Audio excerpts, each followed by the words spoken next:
400 पार पे मोदी जी के लिए कि ए सत्य सनातन वालों, ए सत्य सनातन वालों, ऐलान आज ये कर दो, अरे मोदी जी की गारंटी को तुम पार 400 कर दो, मोदी जी की गारंटी को तुम पार 400 कर दो।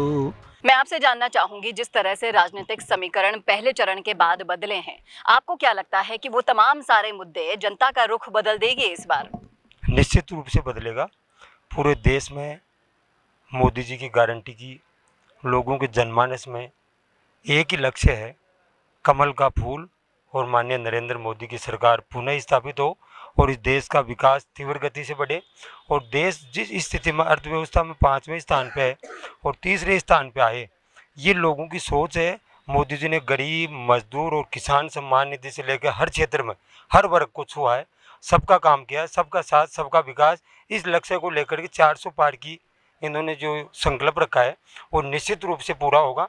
अब जो सेकंड चरण का 13 लोकसभाओं का जो पार्लियामेंट का चुनाव है राजस्थान में, उसका जो मत प्रतिशत है वो निश्चित रूप से बढ़ा है। अभी 11 बजे तक के जो आंकड़े आ रहे थे उनको देखें तो शाम 6 बजे तक निश्चित रूप से 20 से 25% मतदान बढ़ेगा। गर्मी का टेम्परेचर ज़्यादा है, इस वजह से भी है। पिछले टाइम में कुछ साबित शादियाँ थी उस वजह से, और गर्मी का टेम्परेचर था इसलिए लोग कम परसेंटेज हुआ, लेकिन उससे भी हम कभी गुरेज नहीं करेंगे, वो सीटें भी हमारे पक्ष में आएंगी। कम मतदान होना, ज़्यादा होना ये नहीं, जिसके पक्ष में मतदान ज़्यादा हुआ है, कम हुआ हो लेकिन भारतीय जनता पार्टी पक्ष में ज़्यादा हुआ है, तो निश्चित रूप से हम 25 के 25 जीतेंगे। यही हमारा सपना है और ये सपना साकार होगा। आपको क्या लगता है कि जो पार्टी अपने ही कार्यकर्ताओं नेताओं का सम्मान नहीं कर सकी, जो पार्टी जिसमें पायलट जैसे कर्तव्यनिष्ठ नेता होते हुए भी उनके पीछे षड्यंत्र रचे गए, जिस तरह से उनके ओएसडी ने उजागर किए, क्या आपको लगता है कि जनता ऐसी पार्टी के प्रत्याशियों पर भरोसा कर पाएगी? ठीक बात है। जो अभी कल पूर्व सीएम गहलोत साहब के ओएसडी लोकेश शर्मा जी ने जो बयान जारी किए हैं और वो जो पेन ड्राइव वगैरह इनके फ़ोन ट्रैप सारे विधायक, जिस सर परिवार में जिस घर में विश्वास नहीं हो, अविश्वास हो, वो निश्चित रूप से कभी आगे नहीं बढ़ सकता। उनके अंदर अंतर्कलह रहा, वो होटलों के अंदर गुजारते रहे, लोगों की बाड़ाबंदी करते रहे। कुकस होटल से लेकर बाड़मेर के दौरों तक 101 लोगों को एक घेराबंदी करके उन्होंने सरकार चलाई। ऐसी सरकार नहीं हो सकती। सरकार हो खुली हो, जनता के हित में हो और जनता के हित में काम करे। सबका साथ सबका विकास, ये मोदी जी का सपना है और वो काम भारतीय जनता पार्टी का धरातल का कार्यकर्ता लेकर के एक ऊपर के कार्यकर्ता थे। लोगों में एक ही भावना है कि राष्ट्र भावना, और हिंदुस्तान तेज गति से आगे बढ़ा। आज हिंदुस्तान का पूरे विश्व में इस सिरमौर माननीय नरेंद्र मोदी के 10 साल के कार्यकाल में आज देश की इतनी बड़ी पहचान हुई है।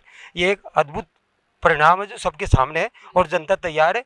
जनता फिर तीसरी बार मोदी जी को, फिर एक बार मोदी सरकार 400 पार। मैं आपसे जानना चाहूंगी कि मोदी जी की गारंटी पर आपको किस तरीके से भरोसा है एक आम नागरिक होने के?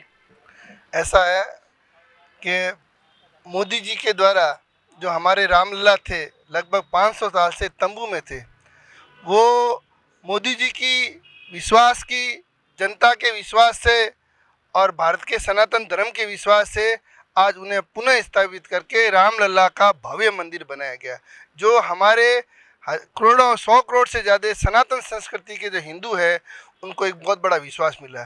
दूसरी बात, हम जम्मू कश्मीर में थे, अपेक्षित थे, उनका संविधान अलग था, भारत का संविधान अलग था, उनका झंडा अलग था, हमारा झंडा अलग था, और वहाँ पे हिंदुस्तान का नागरिक वहाँ खरीद नहीं सकता था, वहाँ रह नहीं सकता था।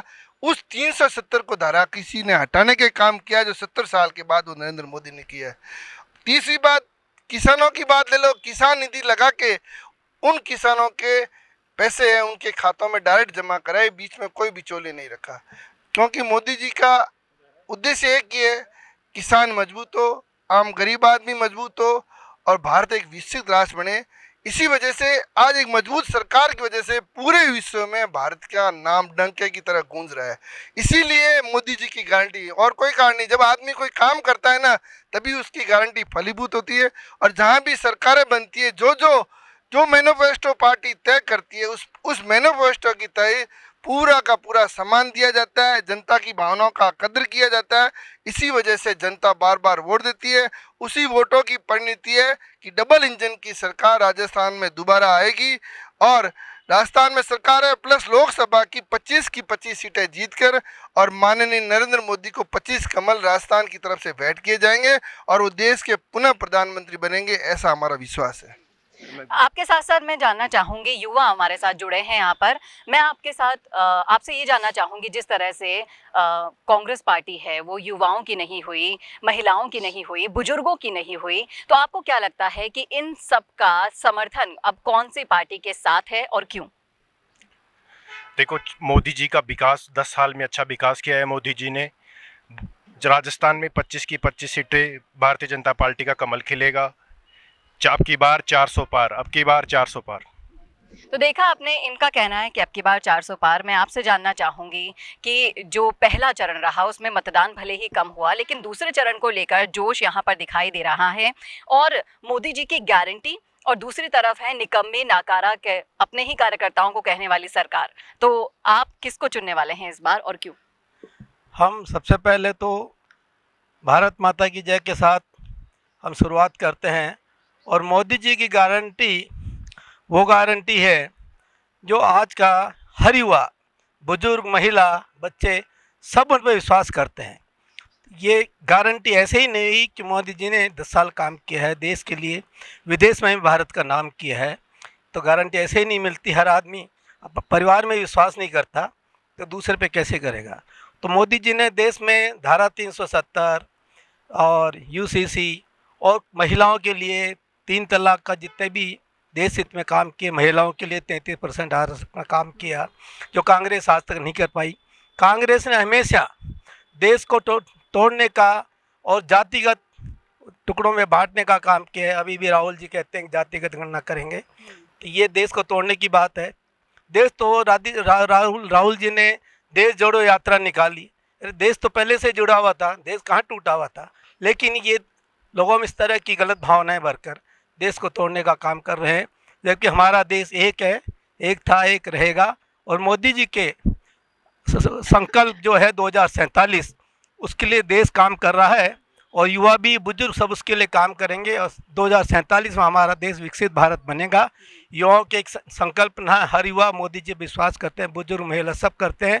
इसलिए मोदी जी हमारे देश, हमारे नहीं विदेशों के भी नेता, आज विदेशों के लोग भी चाहते हैं कि मोदी जी जैसा नेता हमारे लिए हो, तो ये एक बहुत बड़ी बात है। और 25 सीटें राजस्थान में आएंगी, इसमें कोई दो राय नहीं, चाहे वोटिंग कम हो लेकिन फिर भी 25 सीटें आएंगी, यही हमारा विश्वास। तो देखा आपने, चाहे से बुजुर्ग हो चाहे से युवा हो, सभी का ये मानना है कि जो देश का विकास करेगा, जो देश हित में आगे ले जाएगा, उसी को हम अपना वोट देंगे, उसी को गारंटी देंगे। और जो सरकार अपने ही कार्यकर्ताओं की नहीं हुई, नेताओं की नहीं हुई, सिर्फ बांटने की राजनीति करने में लगी रही, उस पर भरोसा कोई भी नहीं जताना चाहता है। जब बात आती है देश हित की, राष्ट्र हित की और सनातन की, तो हवा बीजेपी की तरफ मुड़ती है, तो हवा देश की सबसे बड़ी पार्टी की तरफ मुड़ती है। देखना दिलचस्प होगा कि ये सारे मुद्दे जनता के बीच से लेकर मतदान केंद्रों तक, उस बटन तक जाते हैं या नहीं। जो भी होगा ये तो रिजल्ट का दिन आपको जरूर बताएगा, लेकिन इन मुद्दों पर आप क्या सोचते हैं, आप जरूर बताइएगा। 400 पार पे मोदी जी के लिए कि ए सत्य सनातन वालों, ए सत्य सनातन वालों, ऐलान आज ये कर दो, अरे मोदी जी की गारंटी को तुम पार 400 कर दो, मोदी जी की गारंटी को तुम पार 400 कर दो। हर एक वोट कमल में देकर, हर एक वोट कमल में देकर मोदी जी को पीएम फिर से बना दो, अरे मोदी जी की गारंटी को तुम पार 400 कर दो। कैमरामैन करण के साथ चेतना शर्मा, राजस्थान संवाद। नमस्कार। कोरोना सोल्टेक क्वालिटी, डेडिकेशन और कस्टमर सेटिस्फेक्शन को प्रायोरिटी पर रखते हुए हर इंडस्ट्री की इलेक्ट्रिसिटी में कॉस्ट सेविंग कराने और उन्हें रिन्यूएबल एनर्जी की ताकत देने के लिए लगातार काम कर रहा है। क्योंकि कोरोना सोलटेक में हमारा मानना है कि देश के रिसोर्सेज को सस्टेनेबल बनाने के लिए जरूरी है कि हम सबका उसमें बड़ा कंट्रीब्यूशन हो। इसीलिए सोलर प्रोजेक्ट्स की टाइमली डिलीवरी करते हुए एक पार्टनर की तरह आपकी इंडस्ट्री को हम अपडेट करते हैं और हमेशा आपकी सर्विस के लिए तत्पर रहते हुए सोलर एनर्जी का पूरा पोटेंशियल आपको मिले इसी दिशा में काम करते हैं।